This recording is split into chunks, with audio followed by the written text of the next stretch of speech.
Namaku Adam. Selama bertahun-tahun, aku hidup dalam siklus yang melelahkan.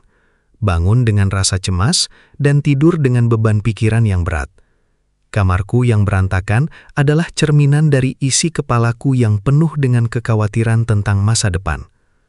Aku merasa ada sesuatu yang hilang, lubang besar di dalam dada yang tidak bisa diisi oleh kopi atau pencapaian kerja.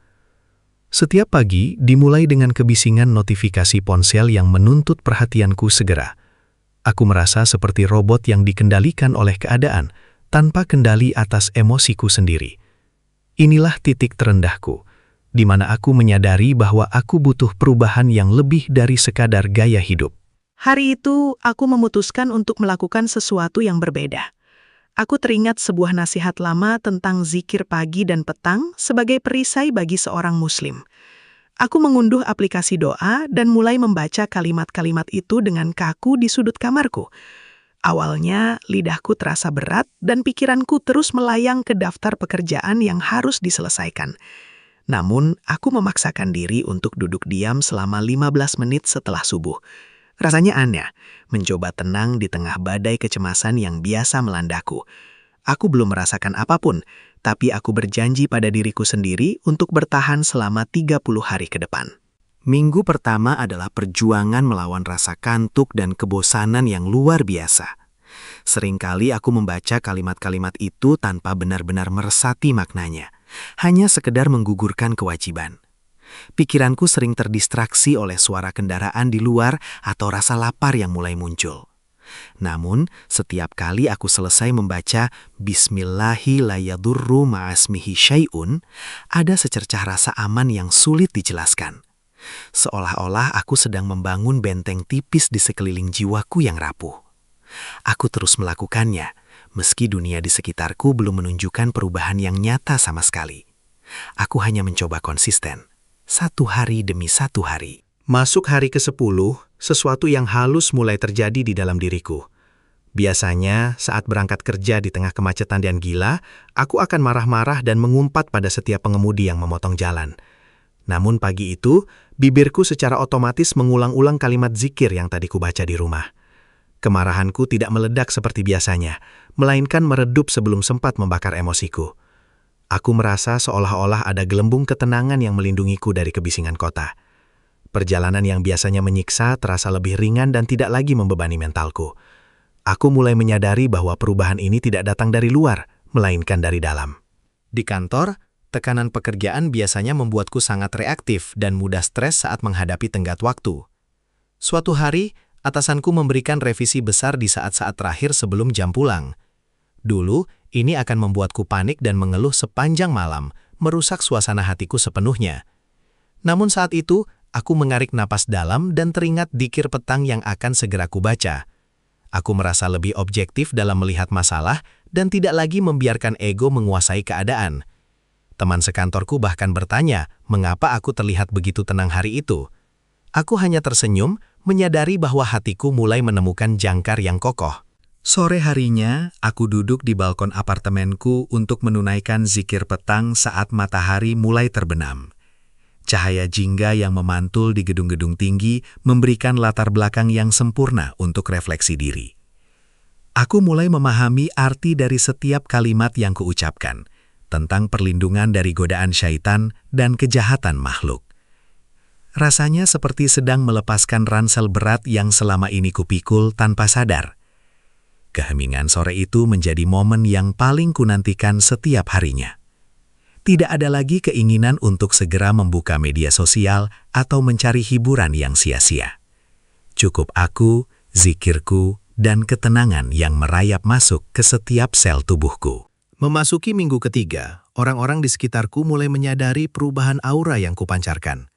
Ibuku menelpon dan berkomentar bahwa suaraku terdengar jauh lebih tenang dan sabar saat mendengarkan ceritanya. Aku tidak lagi terburu-buru untuk mengakhiri percakapan atau memberikan tanggapan yang ketus. Dzikir telah mengajariku untuk hadir sepenuhnya pada momen saat ini, tanpa terdistraksi oleh kecemasan masa lalu atau masa depan. Aku merasa lebih terhubung dengan manusia lain karena hatiku tidak lagi sibuk berperang dengan dirinya sendiri. Hubunganku dengan keluarga dan teman-teman membaik secara signifikan tanpa aku melakukan usaha ekstra. Segalanya mengalir begitu saja seiring dengan ketenangan yang menetap di kalbu. Namun ujian datang di hari ke-22 ketika aku kehilangan salah satu proyek terbesarku di kantor.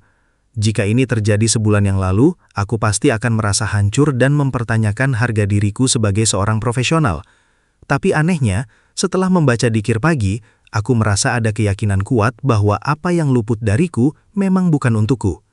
Kalimat "Raditu billahi robba" benar-benar meresap ke tulang rusukku, memberikan keridoan atas ketetapan Tuhan.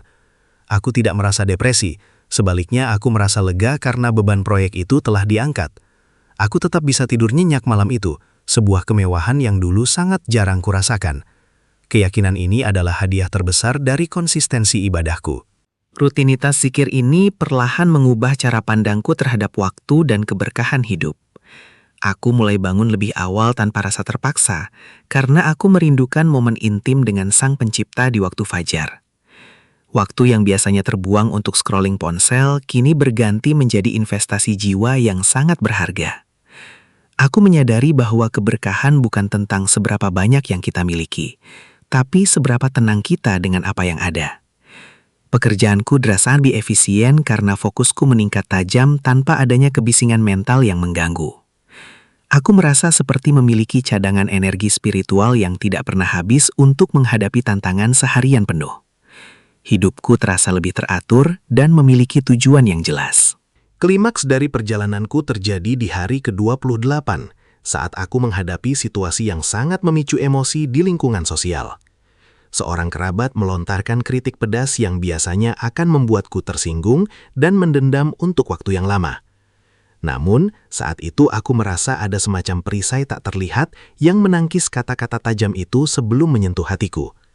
Aku mampu merespons dengan kata-kata yang baik dan kepala yang dingin, membuat suasana yang tegang menjadi cair kembali.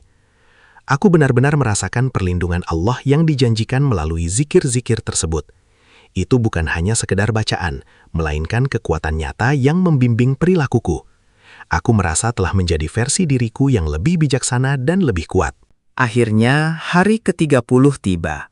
Aku tidak lagi mengenali pria yang duduk di tepi tempat tidur sebulan yang lalu, dengan wajah kusam dan penuh kecemasan. Pagi ini, aku bangun dengan rasa syukur yang meluap-luap, membaca zikir dengan air mata yang hampir menetes karena haru. Perubahan ini begitu nyata, bukan karena masalah hidupku hilang, tapi karena caraku memandang masalah telah berubah total. Hatiku kini seperti danau yang tenang, meskipun ada kerikil yang dilemparkan, riaknya hanya sebentar lalu kembali tenang. Aku merasa lebih dekat dengan Penciptaku daripada sebelumnya, dan itu memberikan rasa aman yang tak tergoyahkan oleh apapun. 30 hari ini hanyalah permulaan dari perjalanan panjang yang akan kujalani seumur hidup. Aku mulai merenungkan kembali setiap bait doa yang selama ini kuucapkan setiap pagi dan sore hari. Kalimat Allahumma bika asbahna kini bukan lagi sekadar hafalan, melainkan pengakuan tulus akan ketergantunganku padanya.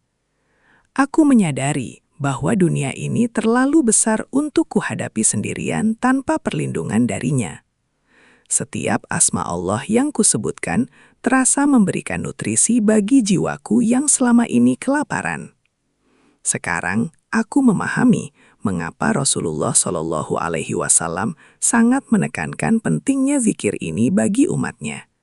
Ini bukan hanya tentang pahala, tapi tentang kewarasan mental dan kejernihan hati di tengah hiruk-pikuk dunia. Aku merasa telah menemukan kunci rahasia menuju kebahagiaan yang sesungguhnya. Sekarang, kamarku tidak lagi berantakan seperti dulu. Aku memiliki energi untuk menata lingkungan sekitarku karena pikiranku sudah tertata. Aku mulai menyusun jadwal harian yang lebih sehat, mengutamakan waktu-waktu ibadah di atas segala urusan duniawi. Tidurku menjadi sangat berkualitas, dan aku bangun tanpa rasa berat di dada yang biasanya menghantuiku. Setiap pagi adalah kesempatan baru yang kusambut dengan senyum, bukan lagi dengan keluhan atau ketakutan. Orang-orang di kantor melihatku sebagai sosok yang stabil dan dapat diandalkan dalam situasi sulit. Aku telah belajar bahwa ketenangan adalah kekuatan, dan zikir adalah sumber dari kekuatan itu. Hidupku kini terasa jauh lebih bermakna dan penuh keberkahan. Efek dari zikir ini juga merambat ke aspek kesehatan fisikku, di mana aku merasa lebih bugar dan jarang sakit. Mungkin karena tingkat stres yang menurun drastis, tubuhku tidak lagi merasa tegang sepanjang waktu. Aku tidak lagi membutuhkan pelarian-pelarian negatif seperti makanan berlebih atau hiburan tanpa henti untuk menenangkan diri. Cukup dengan duduk diam dan berzikir, semua kegelisahan itu luruh dengan sendirinya. Aku merasa lebih seimbang, mampu menempatkan porsi antara kerja, ibadah, dan istirahat dengan proporsional. Kedamaian batin ini benar-benar terpancar melalui kesehatan fisik dan semangat hidupku yang baru. Aku merasa lebih hidup daripada sebelumnya dalam 10 tahun terakhir. Banyak orang bertanya kepadaku, apa rahasia di balik perubahan sikapku yang begitu drastis dalam waktu singkat? Aku selalu menjawab bahwa ini bukan tentang teknik psikologi yang rumit, melainkan tentang kembali ke akar spiritualitas kita. Aku menceritakan tentang keajaiban zikir pagi petang yang telah menjadi penolong utamaku melewati masa-masa gelap. Beberapa dari mereka mulai mencoba mengikutinya, dan aku merasa sangat bahagia bisa berbagi kebaikan ini. Melihat orang lain juga menemukan ketenangan yang sama, memberikan kepuasan tersendiri yang tak ternilai harganya. Aku menyadari bahwa misi hidupku kini bukan hanya untuk sukses secara pribadi, tapi juga untuk menginspirasi orang lain kembali ke jalan Tuhan. Keberkahan ini terasa semakin berlipat ganda saat dibagikan. Kini aku mengerti bahwa tantangan hidup akan selalu ada. Namun, caraku meresponsnya adalah hal yang paling krusial. Badai mungkin akan datang lagi. Masalah mungkin akan muncul kembali. Tapi aku sudah memiliki jangkar yang kuat. Aku tidak lagi takut menghadapi hari esok, karena aku tahu ada Allah yang menjagaku melalui setiap kalimat zikir yang kuucapkan. Ketenangan ini bukan berarti hidupku tanpa masalah, tapi hidupku menjadi penuh dengan solusi dan kemudahan dari arah yang tak disangka-sangka. Setiap kesulitan kini kulihat sebagai sarana untuk semakin mendekat kepadanya, bukan sebagai hukuman. Pandangan hidup yang positif ini benar-benar mengubah kualitas realitasku secara menyeluruh. Aku merasa sangat beruntung telah menemukan jalan ini. Pesan moral dari perjalananku ini sangat sederhana.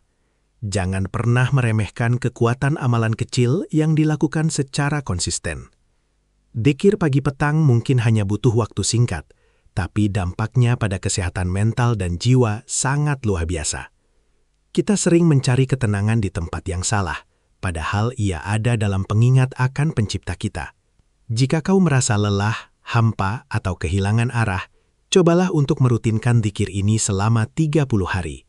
Biarkan kalimat-kalimat suci itu membersihkan debu di hatimu dan menerangi jalanmu yang gelap. Kau tidak perlu percaya padaku. Cukup buktikan sendiri bagaimana Allah akan mengubah hidupmu menjadi jauh lebih baik. Ketenangan sejati hanya bisa ditemukan dengan mengingatnya.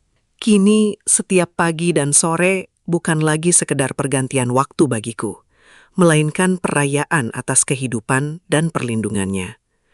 Aku merasa sangat aman, seperti seorang anak yang berada dalam dekapan kasih sayang yang tak terbatas. Tidak ada lagi rasa kesepian, karena aku tahu Allah selalu bersamaku selama lidahku basah dengan asmanya. Hidupku yang dulu hambar, kini penuh dengan warna dan rasa syukur yang mendalam. Aku berharap ceritaku ini bisa menjadi pemantik bagi siapapun yang sedang berjuang melawan kegelapan hatinya sendiri. Mari kita mulai hari-hari kita dengan mengingatnya, agar hidup kita senantiasa dalam naungan cahayanya. Perubahan itu mungkin, dan itu dimulai dari satu kalimat dzikir. Terima kasih telah menyimak perjalananku selama 30 hari yang transformatif ini. Semoga kisah ini memberikan manfaat dan motivasi bagi kita semua untuk terus istiqomah dalam beribadah. Jangan lupa untuk mulai mengamalkan zikir pagi dan petang mulai hari ini juga, dan rasakan sendiri keajaibannya. Jika video ini menyentuh hatimu, silakan bagikan kepada orang-orang tersayang agar kebaikan ini terus mengalir. Ingatlah bahwa dengan mengingat Allah, hati akan menjadi tenang. Sampai jumpa di video inspiratif berikutnya, tetaplah dalam ketaatan dan kedamaian. Sebelum pergi, jangan lupa untuk klik tombol subscribe, like video ini, Dan tuliskan di kolom komentar jika kamu juga ingin mencoba tantangan 30 hari ini. Aku ingin mendengar cerita perubahanmu juga. Mari kita bangun komunitas yang saling mendukung dalam kebaikan dan pertumbuhan spiritual. Aktifkan juga lonceng notifikasi agar kamu tidak ketinggalan konten-konten Islami lainnya yang akan menyejukkan jiwamu. Barakallahu fikum. Semoga hari-harimu penuh dengan keberkahan dan ketenangan. Wassalamualaikum warahmatullahi wabarakatuh.